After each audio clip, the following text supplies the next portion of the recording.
Imagine getting a bill for a surgery that you've never had or having a prescription filled to realize it was already filled by someone else. Sound far-fetched? Well, actually, it's a growing problem called medical identity fraud.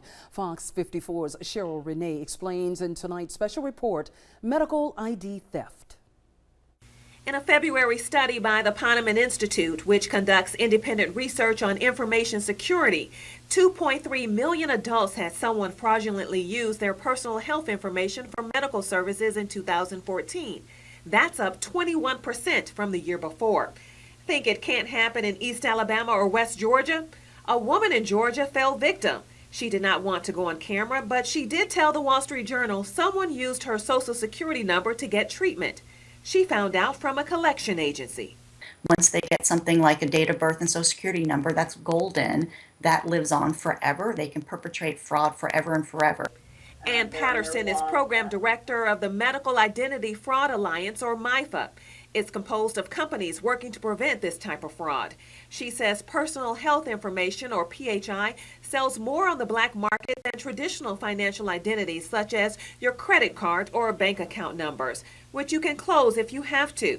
That's not the case with a birth date, social security number, or your medical history. I can't call the hospital and close my birth date and get a new one. I can't close my medical record and get a new one. My medical history is my medical history. That's in perpetuity. My birthday lives on forever.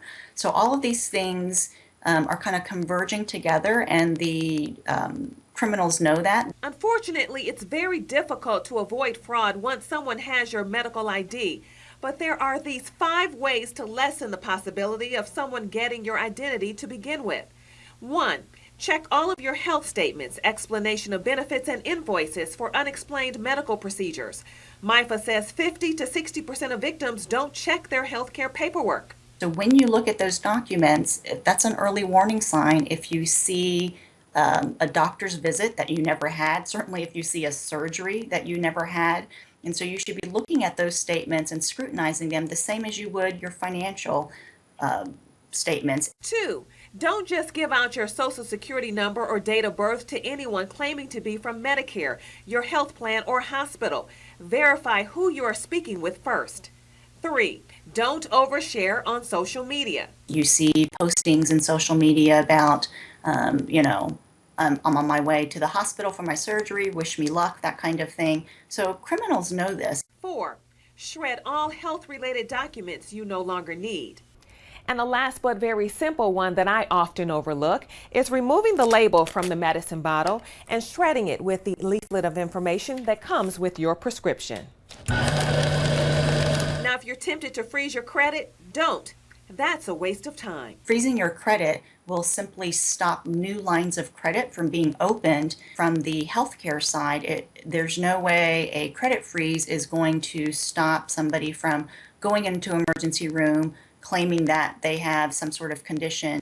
All of this may seem daunting, but times have changed dramatically since the passage of the HITECH Act in 2009, which pushed for electronic medical records.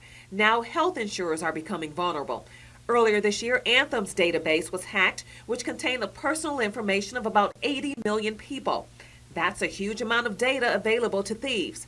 And MIFA says the first line of defense is ourselves. For Fox 54 News at 10, I'm Cheryl Renee. If you think you've been a victim of medical identity fraud, the first step is to notify law enforcement and file an affidavit. You can find a link to it on our website, WXTX.com, by clicking on this story.